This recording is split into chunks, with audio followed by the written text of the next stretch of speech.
Bring this up here.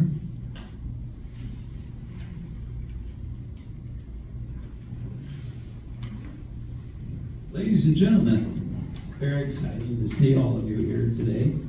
The history of Palatine Fire Department actually begins prior to its birth. We start with the year 1871. The Great Chicago Fire destroyed 17,000 buildings and left over 100,000 people homeless. People realized you could lose everything in a single afternoon. Now let me show you the firefighting equipment that Palatine was using in 1871. The old bucket brigade. People would line up between the fire and standing water, usually in front of what is now the Lamplighter Inn. It was a low area at that time, and run buckets back and forth. So the village reacted to the Chicago fire by drilling an artesian well. That would be a well in a low spot where you don't need a pump. It just comes up naturally. And then another catastrophe in 1887. A railroad train in the dead of night ran into another railroad train in Palatine. There were no passengers, and the engineer and the conductor were able to leap to safety, but there were cars scattered all over, railroad cars scattered all over downtown Palatine. And so on a Sunday morning, 2 days later, crews came out from Chicago with cranes to pick up all the debris, the cars, and people gathered, bystanders gathered under a water tank, a wooden water tank just like this one. Unbeknownst to them, apparently the collision of the two trains damaged one of the legs, and a loud pop was heard. One of the iron bands broke, and the whole thing came down. 80,000 gallons of water and timbers. And this killed 5 people. 5 people died. And so this made headlines all around the U.S. Here we have the headlines from a little paper called the Weekly Breeze. I love that name. Out of Monroeville, Indiana, a town of 800 people outside of Fort Wayne, telling you the story of what happened with Palatine.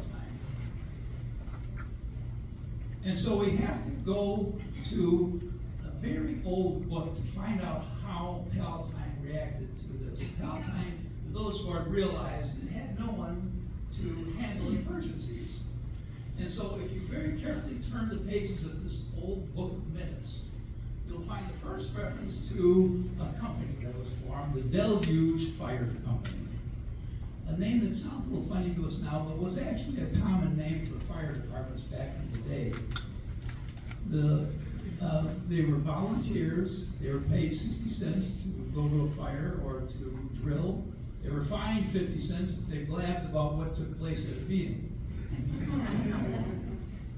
And they had their own constitution and bylaws. The village appointed a man named Frank G. Robinson, owner of the Robinson Furniture Store. I should use my clicker or my laser pointer. We think this man here is Mr. Robinson. We don't have a good picture of him. He was the first fire marshal chief. And the village purchased a piece of equipment called a Gleason and Bailey hand pumper.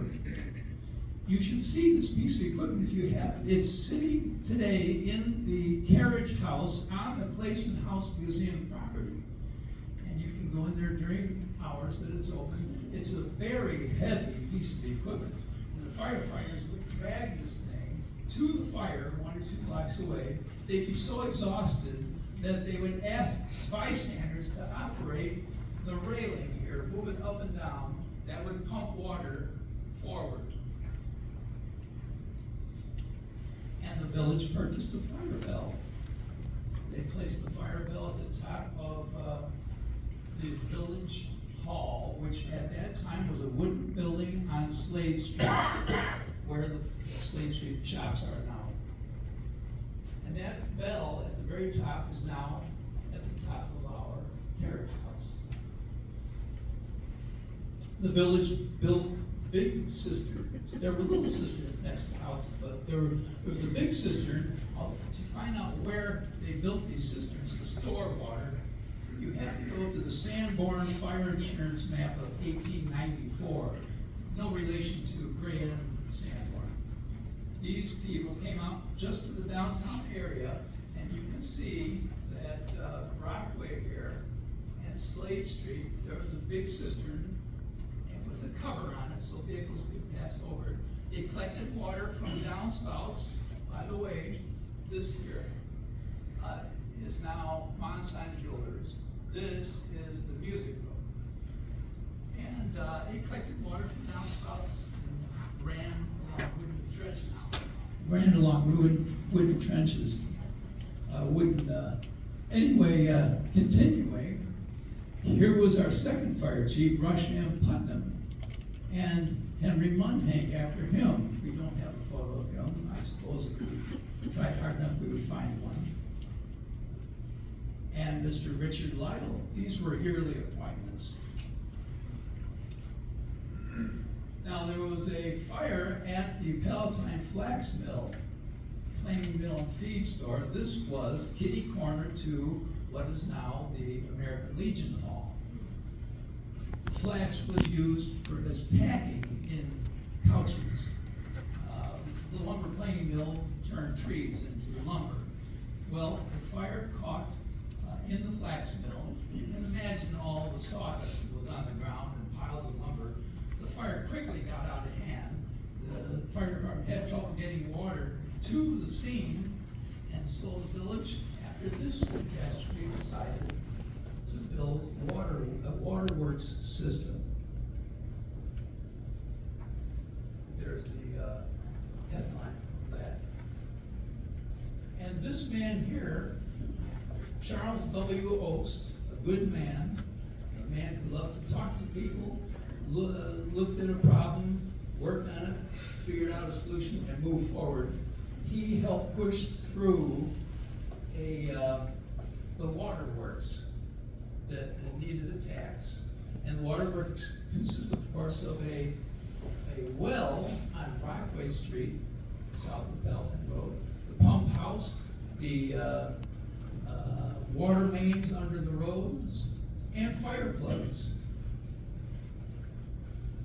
The village hired Mr. Charles Patton to oversee the whole project. Mr. Patton was a banker, he was an engineer, and of course he built that beautiful house at Benton and Wood Street that will be open to the public in our house and garden walk on June 25th.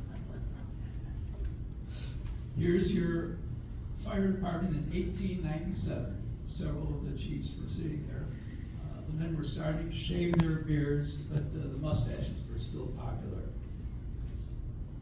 So Mr. Ost told the village board about a series of fires that occurred in 1898 to 1901, including a big one, the Batterman brick block caught fire. That was a huge building on Slade Street and Brockway. This is where the Firemen's Memorial is right now. This was a cultural center for 2 decades in Palatine. And there's your bank of Patton's Bag and shops. In 1901, Mr. Munhank was living on the 2nd floor. And on the 3rd floor, on a December evening, the Modern Woodmen of America were meeting. And they had a hot stove, keep things warm. And they finished the meeting. They thought the stove was out, and it wasn't.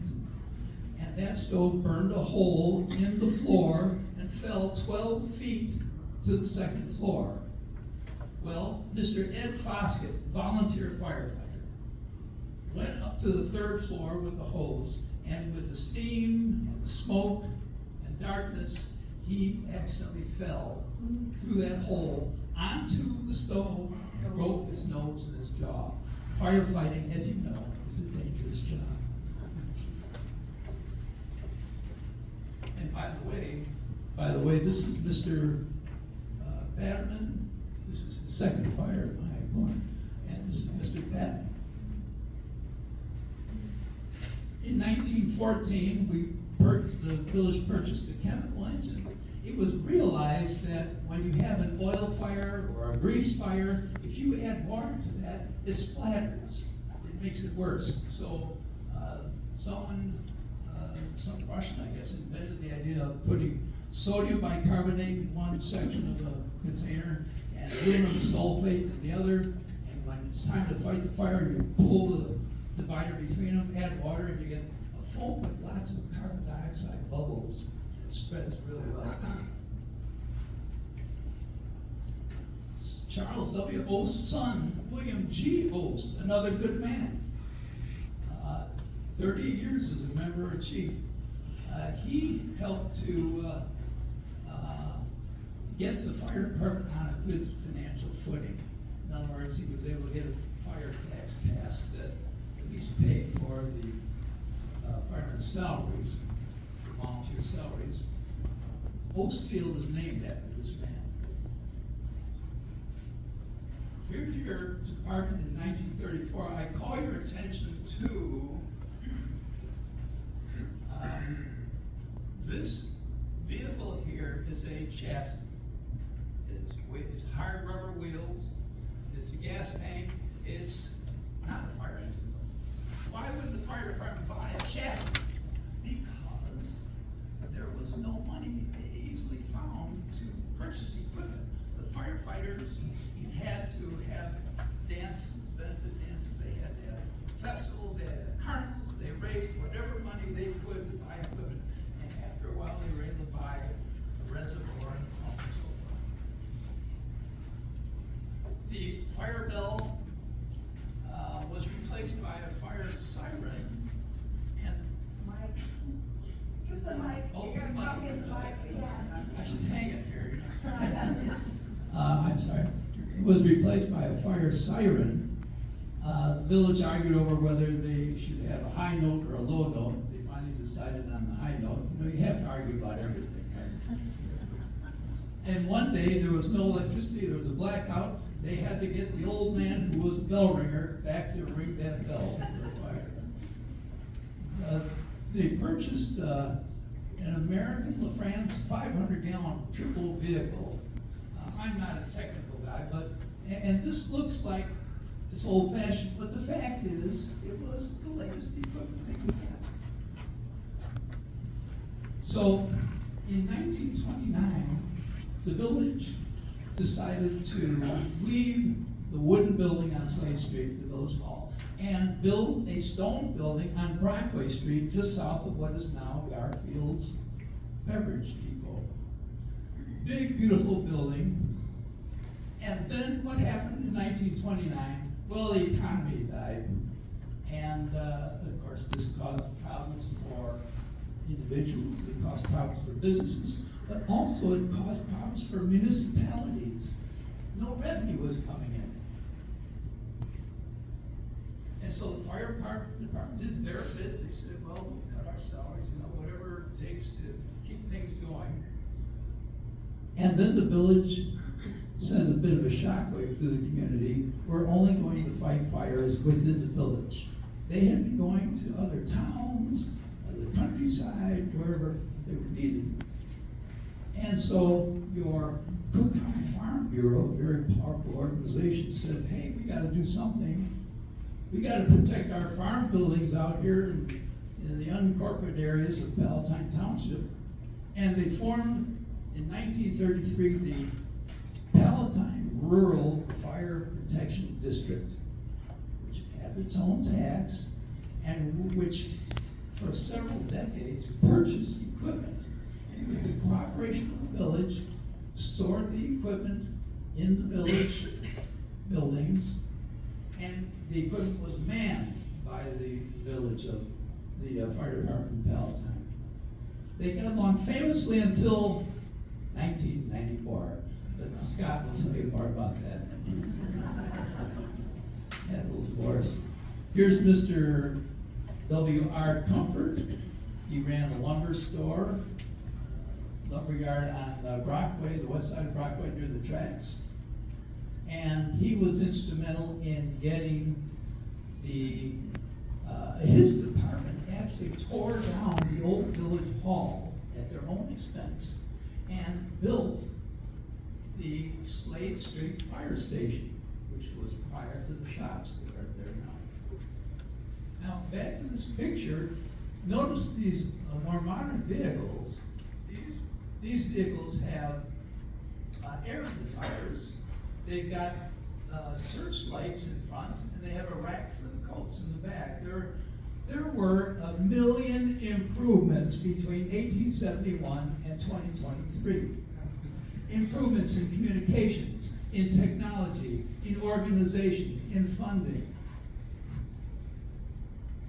Here they are fighting a fire at 20 below zero. Can you imagine the water landing on the ladder and then climbing that ladder? My goodness. And here they're raising $2,400, $2,700 rather. Sounds like small potatoes. Even then it was a bit small potatoes, but they would find ways to raise money to buy equipment. And then a terrible tragedy. Mr. Leonard Neville and Mr. Wesley Comfort Jr., the son of the chief, answered a false alarm, came out of the Slade Street station, made a right turn, headed toward Brockway. Unbeknownst to them, a railroad train was coming eastbound also. They made a left turn onto Brockway. There was no crossing gate at that time, and they ran into the side of a locomotive. Mr. Leonard Neville, the manager of the National Tea Store, died instantly, and Wesley Comfort Jr. died the next day. And the next day, the Herald published cartoons asking who's to blame. Of course, there was a long-running battle spanning decades between municipalities and the railroads trying to improve the safety. They started with little wig-wag signals. They started with people standing there, and they eventually got to crossing gates. And crossing gates were improved over time. Mr. William Gary's how you pronounce it, was fire chief 49 to 53. Here's your, I'm sorry about the quality of the photo, it's from microfilm. This is your Slade Street Fire Station, the original fire, and the add-on from 1953. And there is your second floor, where they would have benefit dances and so forth. Then there was a wreck. These wrecks were rather common back in the day. The communications was not what it is now. We have instant communications. Here was a wreck in 1950 that left cars all over downtown Palatine. And you can see the aftermath of this wreck on the Palatine Historical Society website. If you use the drop-down menu to historic videos, you'll see the aftermath and see the chaos. These huge cars all over the place. Mr. Orville Helms was elected fire chief. I don't know the details. I thought they were appointed, but he was elected. And Mr. Orville Helms was a seminal figure in the history of the Palatine Fire Department. He helped to create the Colfax fire station. He helped to professionalize the department. The department was volunteers. It's now professionals. And he helped to start the paramedics program. Scott will tell you more about that later. There he is there. I met the man. I was just a kid. I didn't know the importance of the man I was meeting, but I did meet him. And here is your Colfax fire station. This was the original design for it. It was built like that, and then there were various add-ons during the years. Now, this talks about the bell and the tower, but what I want to draw your attention to is the communications. Phones would ring in the firefighter's home. And the vehicles had two-way radios now, and they were connected to the Palatine Police radio network.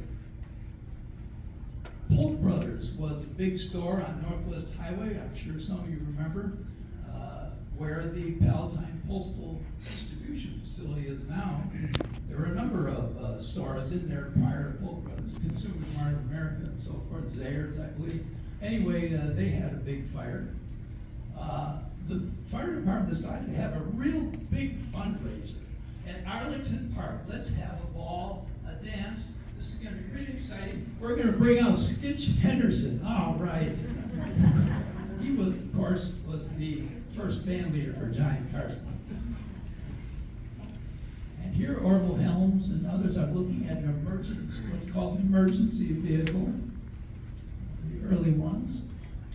And this is one of my favorite pictures. It's not high quality, but this is Mr. Roy Wente coming out of his store, the Sanitary Market on Slade Street. He's probably just sold the rolls to Mrs. McGillicuddy for $2.83. And he says, sorry, I gotta go. He's heard the siren, he's rushing out. He's either rushing directly to the fire or more likely to the fire station to don his clothing and get the equipment and jump into the vehicle. There's Orville Helms looking at I think that's a Cadillac. Anyway, it's an ambulance donated by Jim Poole Funeral Home. And there's Orville Helms admiring the snorkel. Snorkel fire truck. There's a fire truck that has a hose that runs up the ladder so that you can aim the fire down, aim the water down on the fire. And then I'm going to turn the microphone over to John Tobin, who wrote the book about the terrible tragedy, the Ben Franklin fire on Brockway Street in 1973. John?